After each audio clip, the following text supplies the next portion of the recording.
ಏ ವಿದ್ಯಾ, ನಾನು ಏನ್ ಹೇಳ್ತೀನಿ ಅಂದ್ರೆ ಕೆಟ್ಟ ಕೆಲಸ ಮಾಡಿರೋದು ನಾನು ಒಪ್ಕೋತೀನಿ, ಆದ್ರೆ ನಾನು ಸತ್ಯನೇ ಹೇಳ್ತಿರೋದು. ಈ ದುಡ್ಡಿದೆಯಲ್ಲ, ನಿನ್ನೆ ನಾನು ಸೋಪ್ ಮಾಡ್ದೆ, ಅದರಿಂದ ಬಂದಿರೋ ದುಡ್ಡು. ನಿನ್ ಮೇಲೆ ಆಣೆ, ಸತ್ಯವಾಗ್ಲು. ಏ ರಾಜಣ್ಣ, ನೀವಾದ್ರೂ ಹೇಳಿ ಇವಳಿಗೆ. ಹಾ ಹೌದು ಅದ್ಕೆ, ಇವ್ ನಿಜ ಹೇಳ್ತಿದ್ದಾನೆ. ನಿನ್ನೆ ಇವ್ 4 ಗಂಟೆಯಲ್ಲಿ 3000 ಸಂಪಾದಿಸಿದಾನೆ. ಇವತ್ ನಾವು ಪ್ರೊಜೆಕ್ಟರ್ ಮಾರೋದನ್ನ ಮಾತಾಡ್ತಿದ್ವಿ. ಅಯ್ಯೋ ಹೌದು, ಇವರೇ ಅದು. 52, 105 ಸೋಪಿನ ಜೊತೆಗೆ ಟವಲ್ ಫ್ರೀ. ವಿದ್ಯಾ ನೋಡಿದ್ಯಾ, ಈಗ್ಲಾದ್ರೂ ನಂಬ್ತೀನಿ ನೀನು.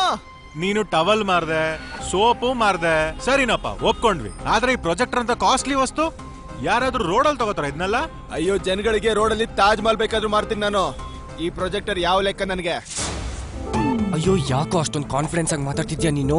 ಒಂದ್ ವೇಳೆ ಮಾರಕ್ಕಾಗಿಲ್ಲ ಅಂದ್ರೆ ಎಲ್ಲರ ಹತ್ರ ಓದೇ ಬೀಳತ್ತೆ. ಓದೇ ತಿಂತೀನಿ ಬಿಡಿ. ಆದ್ರೆ ವಿದ್ಯೆ ನಂಬಿಕೆ ಗಳಿಸೋದಕ್ಕಿಂತ ನನಗೆ ಬೇರೆ ಏನು ಬೇಡ.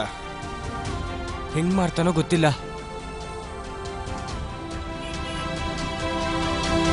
ಏ ಇವಾಗೇನ್ ಹರಾಜಾಗ್ತೀಯಾ? 15-30 15-30 ಅಂತ ನಿನಗೇನ್ ಅನ್ಸುತ್ತೆ?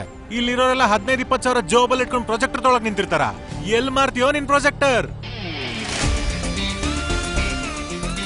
ಎಲ್ ಮಾರ್ತೀನಿ ಪ್ರೊಜೆಕ್ಟರ್ನ? ಮಾಲ್ ಒಳಗಡೆ ಪ್ರೊಜೆಕ್ಟರ್ನ ಹೆಂಗೋ ಮಾಡ್ತೀಯಾ? ತಲೆ ಕೆಟ್ಟಿರ್ಬೇಕು ಇವನಿಗೆ. ಈ ಮಾಲ್ ಕೆಳಗೆ ಪ್ರೊಜೆಕ್ಟರ್ ಮಾರ್ತಾನ ಇವನು. ನೋಡಿ, ಇಲ್ಲಿ ಪ್ರೊಜೆಕ್ಟರ್ ಮಾರ್ತೀನಿ. ಹೋಯ್ತಲ್ಲ ಮರ್ಯಾದೆ. ನೋಡೋಣ ಯಾರು ಮರ್ಯಾದೆ ಹೋಗುತ್ತೆ.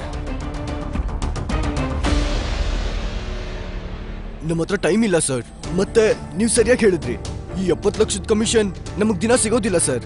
ನಾವು ಫೋನಲ್ಲಿ ತೋರ್ಸಣ್ವಾ? ಇಷ್ಟು ದೊಡ್ಡ ಪ್ರೆಸೆಂಟೇಷನ್ ಕ್ಲೈಂಟ್ಸ್ಗೆ ಫೋನಲ್ಲಿ ತೋರ್ಸಕ್ಕಾಗಲ್ಲ. ನೋಡು, ಈ ನಿನ್ ಕಮಿಷನ್ ಇಂದಾಗಿ ನನ್ ಕೆಲ್ಸ ಹೋಗ್ಬಿಡುತ್ತೆ. ಸರಿ, ಎಷ್ಟು ಕಮಿಷನ್? ಯಾರು? ನಿಮ್ ಸಮಸ್ಯೆ ಪರಿಹಾರ. ಅಯ್ಯೋ ಸರ್, ತುಂಬಾ ಸಿಂಪಲ್. ಮೊಬೈಲ್ ನ ಪ್ರೊಜೆಕ್ಟರ್ ಜೊತೆ ಕನೆಕ್ಟ್ ಮಾಡಿ, ಆಮೇಲೆ ದೊಡ್ಡ ಸ್ಕ್ರೀನ್ ಅಲ್ಲಿ ಪ್ರೆಸೆಂಟೇಷನ್ ತೋರಿಸಿ. ಪ್ರೊಜೆಕ್ಟರ್?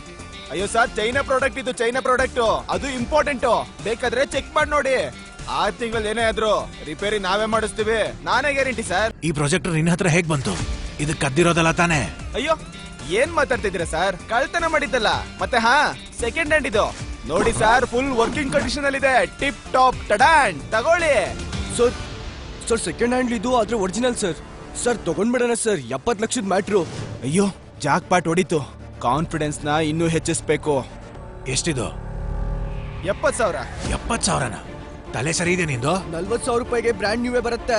25,000 ಹೇಳಿದ್ರೆ ಏನೋ ನೋಡ್ಬೋದಿತ್ತಪ್ಪ. 25,000ಕ್ಕೆ ಡನ್ ಮಾಡೋಣ ಸರ್. ಅಯ್ಯೋ, ಏನ್ ಡನ್ ಮಾಡ್ತೀರಾ ರಾಜಣ್ಣ? ಒಂದ್ ನಿಮಿಷ ಸುಮ್ನೆ ಇರಿ. ಸರಿ, ಒಂದ್ ವಿಷಯ ಹೇಳಿ. ಇವತ್ ನಿಮ್ ಮೀಟಿಂಗ್ ಇದೆಯಲ್ಲ, ಎಷ್ಟೊತ್ತಿಗೆ ಶುರು ಆಗತ್ತೆ? ಇನ್ನೊಂದು 10 ನಿಮಿಷದಲ್ಲಿ. 10 ನಿಮಿಷದಲ್ಲ? ಇದೇ ತರ ಸೇಮ್ ಪ್ರಾಡಕ್ಟ್ ತಗೊಂಬರೋದಕ್ಕೆ ನಿಮ್ಗೆ 1 ಗಂಟೆ ಬೇಕಾಗತ್ತೆ. ಅಷ್ಟ್ರಲ್ಲಿ ಮೀಟಿಂಗ್ ಶುರು ಆಗುತ್ತಲ್ಲ.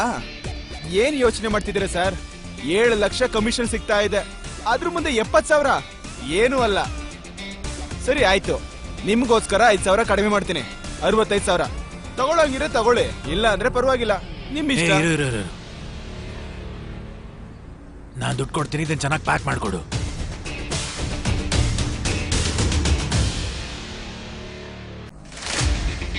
ಏನಲ್ಲೇ ಕುಕುಂಬರ್? ಸುರೇಂದರ್. ಅದೇ ಮೇಲಿಂದ ಕೆಳಗವರೆಗೂ ಬೇವ್ರು ಬಂತ. 50,000 ಮತ್ತೆ ವಿದ್ಯಾ ನಂಬಿಕೆ 2 ಗೆದ್ದಾಯ್ತು. ಇದು ಚೆನ್ನಾಗಿದೆ ವಿದ್ಯಾ. ನೀನ್ ನನ್ ಮೇಲೆ ಅನುಮಾನ ಪಟ್ರು ಅದ್ ನನಗ್ ಲಾಭನೇ ಆಗತ್ತೆ. ನೀನ್ ನಿಜವಾಗ್ಲೂ ನಮ್ಮ ಮನೆ ಲಕ್ಷ್ಮಿನೇ. ತಗೋ, ಇವತ್ತು 3 ಅಲ್ಲ, ನಾವು 15 ಡ್ರೆಸ್ ತಗೊಳ್ಳೋಣ. ಅಯ್ಯೋ, ನೀವು ಅರ್ಧ ಗಂಟೆಲಿ ಇಷ್ಟು ದುಡ್ಡು ಸಂಪಾದನೆ ಮಾಡಿದ್ರಿ? ನಂಬೋಕೆ ಆಗ್ತಿಲ್ಲ. ಏ ವಿದ್ಯಾ, ಈ ಪೇಪರ್ ತುಂಡಿದೆಯಲ್ಲ, ಒದ್ದೆ ಆಗ್ಬಹುದು, ಹರಿದೋಗ್ಬಹುದು, ಸುಟ್ಟೋಗ್ಬಹುದು. ಆದ್ರೆ ನಿನ್ ಕಣ್ಣಲ್ಲಿ ನನ್ ಮೇಲೆ ನಂಬಿಕೆ ಇದೆಯಲ್ಲ, ನನಗೆ ಅದು ತುಂಬಾ ಮುಖ್ಯ. ಅದನ್ನ ಹುಷಾರಾಗಿ ನೋಡ್ಕೊಂಡ್ವಿದ್ಯಾ. ಕೇಳು, ತುಂಬಾನೇ ಕಳ್ಕೊಂಡು ವಾಪಸ್ ಬಂದಿದ್ದೀನಿ ನಾನು.